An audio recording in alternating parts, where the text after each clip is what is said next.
창세기 18장과 19장은 환대와 믿음이라고 하는 주제로 이루어졌습니다. 환대와 믿음이라고 하는 주제를 통해서 아브라함과 그 조카 롯을 대조하게 되어집니다. 그래서 환대라고 하는 이 성경적인 가치가 우리 교회의 핵심 가치이고 교회를 이루어 가야 하는 사명이 있다라고 하는 사실을 또 받아들이고, 더더욱이 개인적으로는 그리스도인의 정체성은 환대에서 드러난다라고 하는 사실을 기억할 수 있기를 바랍니다.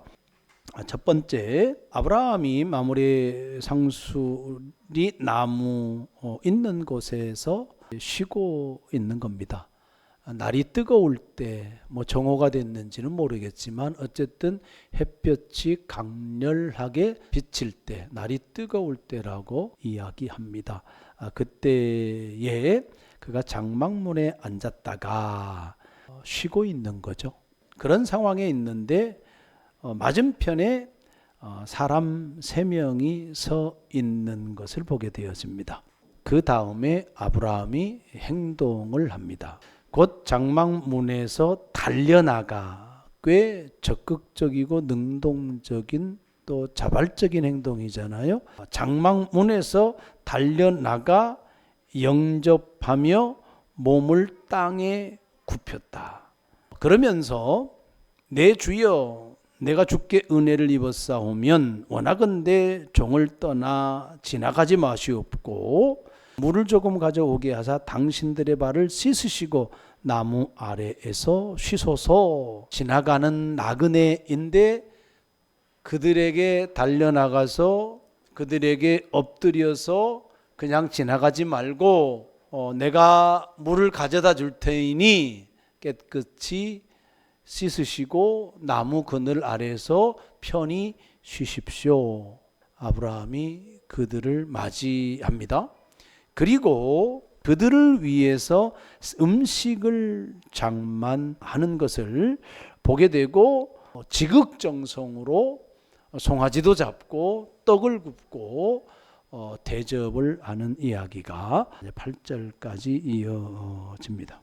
한 번도 보지 않았던 지나가는 나그네에 불과함에도 불구하고 그들에게 지극정성으로 베풀고 있는 아브라함의 모습, 환대입니다.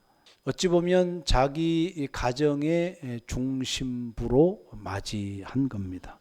아브라함이 나그네를 환대를 하고, 환대 이후에 하나님께서 아브라함과 사라에게 아들을 약속을 하고, 그 다음에 하나님께서 아브라함에게 말씀을 하시는데, 야, 내가 하려고 하는 것 너한테 알려줄게. 내 계획을 너한테 오픈할게. 그 말을 하고 있는 거예요. 나그네를 환대하는 신앙이 있었고, 그 환대하는 신앙 이후에 하나님께서 아브라함에게 마음을 여셔서 아브라함과 자신과 연결시킴을 통하여서 자신의 마음을 아브라함에게 줘요. 자신의 계획을 아브라함에게 알리고 있는 거예요. 마음이 공유되는 것. 하나님의 마음과 아브라함의 마음이 공유되고 있다라고 하는 겁니다. 그 하나님의 마음은 뭐였어요? 그 하나님의 계획은 뭐였습니까? 20절에 나오죠. 여호와께서 또 이르시되 소돔과 고모라에 대한 부르짖음이 크고 그 죄악이 심히 무거우니. 소돔과 고모라에 대한 하나님의 심판 계획을 아브라함과 공유하고 있다. 나그네를 외면하지 않고 나그네를 환대한 점, 그것이 하나님의 마음을 공유하는 원인이 되었다 하는 겁니다. 하나님의 성품에 아브라함이 참여하게 된 거예요. 나그네를 대접하는 것, 이방인을 대접하는 것, 우리가 수없이 구약 성경에 나오는 하나님의 마음이에요. 하나님께서 이스라엘 백성들에게 야, 이방인 나그네를 잘 대접하라 그렇게 이야기하면서 너희들이 애굽 땅에서 종되었던 것을 기억하고 이런 말씀들을 하세요. 나그네로 애굽 땅에서 440년을 살았잖아요. 그것을 기억하면 이방인 나그네를 대접해야 된다. 거기까지 확장이 되는 거거든요. 환대라고 하는 건 기본적으로 하나님의 성품이 반영된 신앙의 행위다라고 하는 이야기예요. 그리스도인으로서 교회로서 하나님의 성품에 참여할 때 하나님은 우리를 향하여 마음을 여시고 당신의 계획을 공유하고 그 뜻을 이루어 가신다 하는 겁니다. 환대라고 하는 게 관념적인 게 아니잖아요. 매우 실천적인 거죠. 지식적으로 알고 지식에 머무는 것이 아니에요. 관념에 머무는 게 아니에요. 실행이에요. 그것을 우리가 알아야 되는 거죠. 하나님의 성품을 실행하는 것이 환대예요.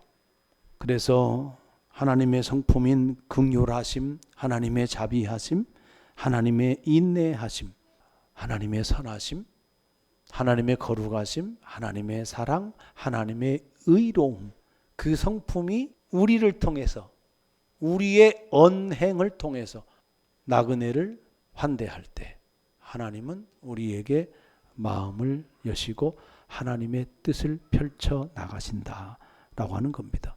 이것이 교회란 말이에요. 그런데 여러분, 그게 쉽지 않은 것이 우리는 나의 평안함, 나의 쉼에 집중하고 살아가요. 아브라함이 시원한 장막 그늘 아래서 그냥 쉬면 되는 거예요. 저 나그네 지나가는 사람이 덥건 땀을 흘리건 외면해도 이 시대 속에서 누가 가만히 쉬고 있는 사람에게 돌을 던질 사람이 얼마나 있겠어요? 더위에 땀 뻘뻘 흘리는 것은 자기 문제지. 이렇게 외면하는 시대 아니겠어요? 교회는 그렇지 않다. 그리스도인들은 달라야 된다. 내 편안함을 내려놓을 수 있어야 되는 거예요. 내 쉼을 내려놓을 수 있어야 돼요. 내 시간을 내려놔야 되는 거죠. 심지어는 내 기분, 내 감정을 내려놓고 그래야 다른 사람의 감정이 수용이 되는 거예요. 그게 환대인 거거든요. 물질도 마찬가지인 거죠. 내 물질을 내려놔야 다른 사람을 환대할 수 있어요. 그런데 이것이 교회의 정체성이란 말이에요. 제가 가끔 말씀을 드리지만 교회가 교회인 것은 생명이기 때문에 그래요. 살아있는 유기체단 말이에요. 살아있으면 움직이는 거잖아요. 살아있는 존재는 반드시 꽃을 피우고 열매를 맺어요. 열매가 있단 말이에요.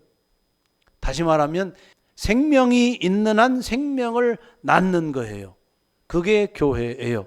우리 교회가 부활절 헌금이나 성탄 헌금을 흘려보내지 않고 우리의 그냥 경상 예산으로 잡고 사용을 한다. 조금이라도 도움이 되겠죠. 선교 헌금을 여러분들이 하고 있는데 감사 헌금으로 전환해서 경상 경비로 사용하면 교회 예산에 조금이라도 도움이 돼요. 현실적으로 도움이 됩니다. 저는 그 부분에 있어서는 맞지 않아요. 생명은 생명을 낳아야 된다. 그러니까 생명이 흐르게 해야 된다. 그것이 교회다. 그것은 다른 말로 바꾸면 그 환대신앙입니다. 여러분, 지금은 담임 목사가 주도적으로 선교지를 정하고 선교 후원할 교회를 정하고 도움이 필요한 사람을 정하고 하지만 이건 역시도 담임 목사의 주도적인 역할이 아니라 여러분들이 여러분 안에서 주도적으로 해야 된다고 생각을 해요. 목장의 기능이 작은 교회로서의 기능이라고 한다면 목장 안에서 할 수 있는 거예요. 그것이 교회예요.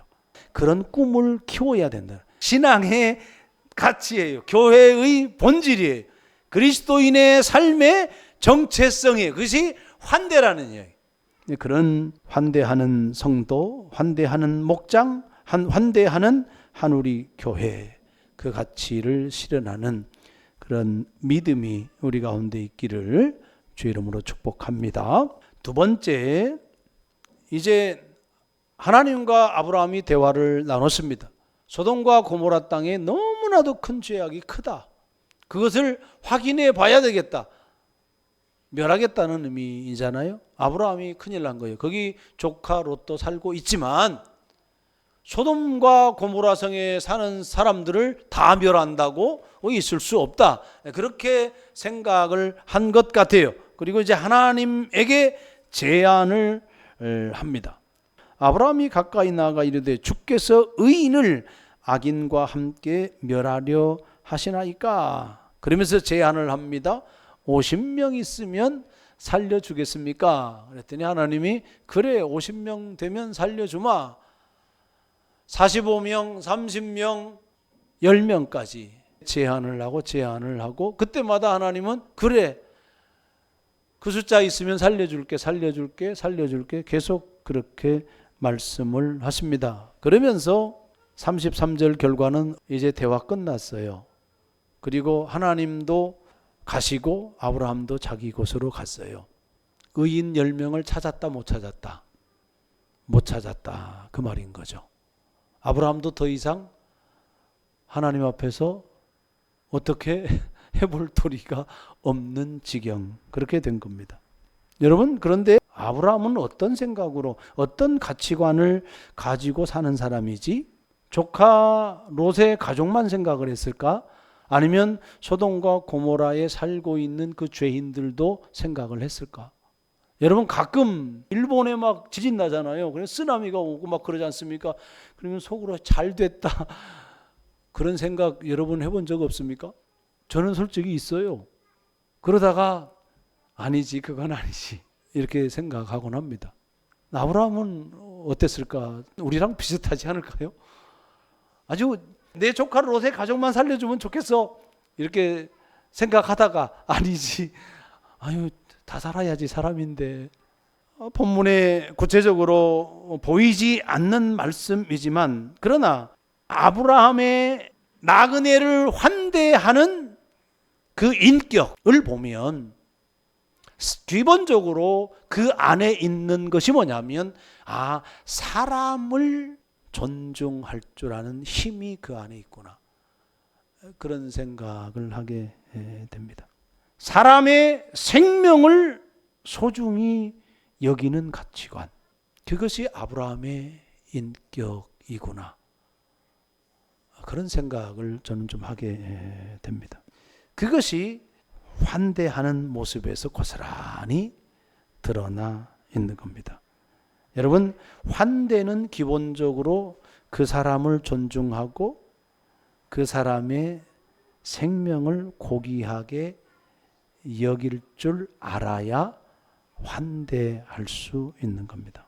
아브라함이 소돔과 고모라에 사는 사람들의 심판을 자기 아픔으로, 자기 고통으로 여길 수 있었겠구나. 왜? 그들이 나와 같은 사람이기 때문에, 나와 같은 생명이기 때문에.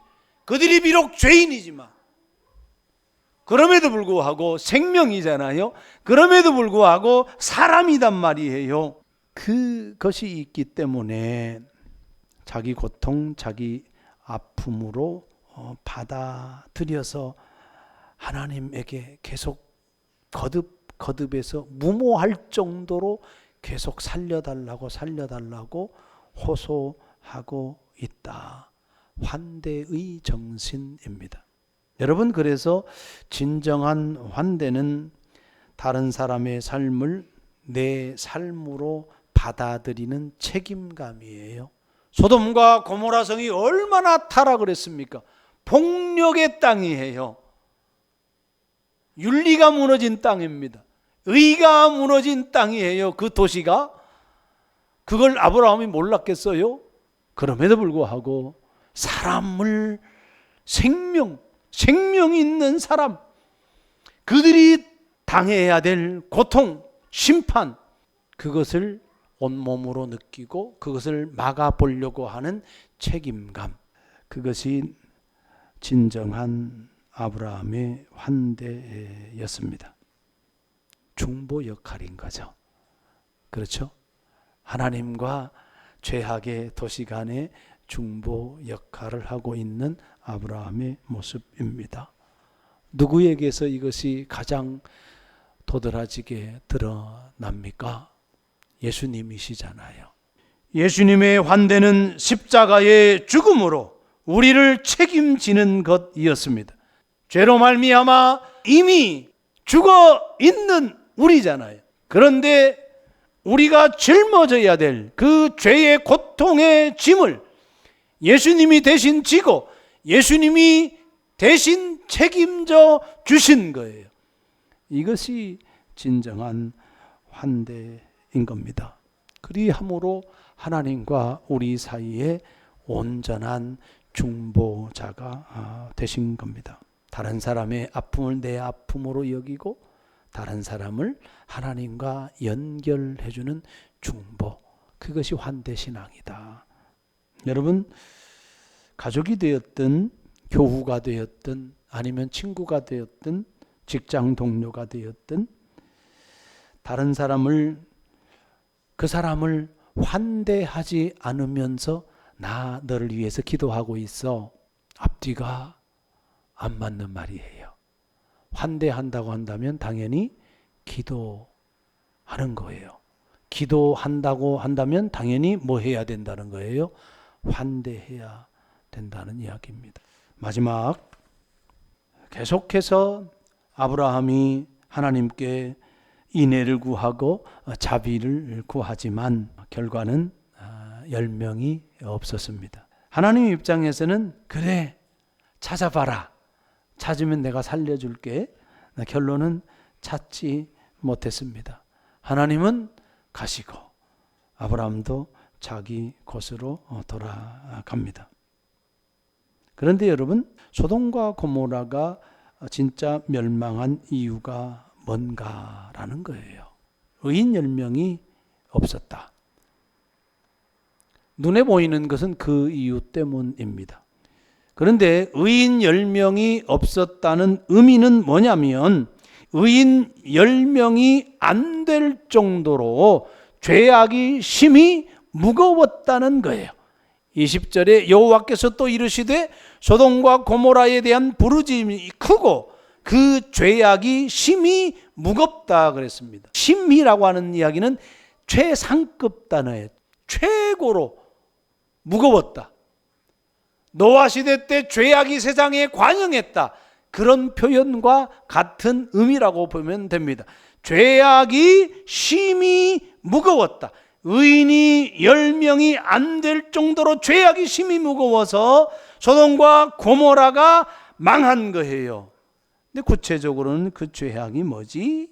많은 목사님들 또 신학자들까지도 소돔과 고모라의 멸망 원인을 동성애로 보는 경우가 많습니다.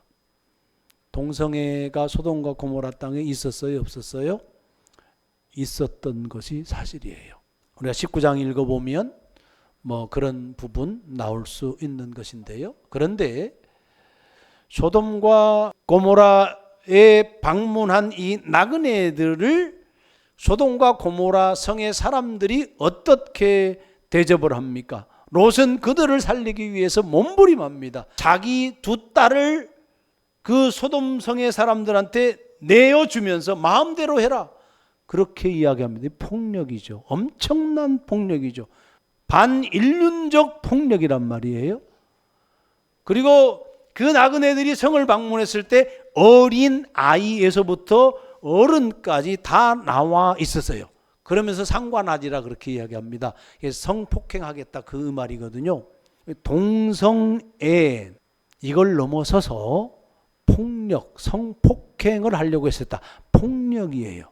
에스겔서 16장 49절에서 50절 말씀에 보면 그가 가난하고 궁핍한 자를 도와주지 아니하며 거만하여 가증한 일을 내 앞에서 행하였습니다. 가증한 일은 뭐 우리가 동성애로 아니면 우상숭배로 그렇게 이야기할 수 있지만 그 전에 뭐가 있냐면 가난하고 궁핍한 자를 도와주지 아니하였다. 뭐 하지 않은 거예요? 환대하지 않은 거예요. 소돔과 고모라 성의 폭력이 난무한 것은 환대가 없어요. 그것이 심히 무거운 죄악이었습니다. 낯선 자들을 폭력으로 대하고 약자를 외면한 성 고모라 소돔 성, 그래서 망했다라고 하는 겁니다.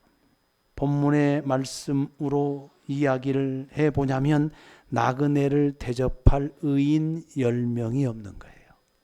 사회적 약자를 품고 자기 집을 내어주고 그들에게 음식을 제공하고 그들과 손잡고 마음을 나눌 의인 10명이 없는 거예요. 환대가 없으면 망한다. 여러분, 사회가 망하는 것은 죄가 많아서가 아니고 폭력과 탐욕이라는 죄의 흐름을 끊어내지 못하는, 다시 말하면 환대 없는 그런 사회는 망합니다. 여러분, 가정도 마찬가지예요. 한 공간에 살아갑니다.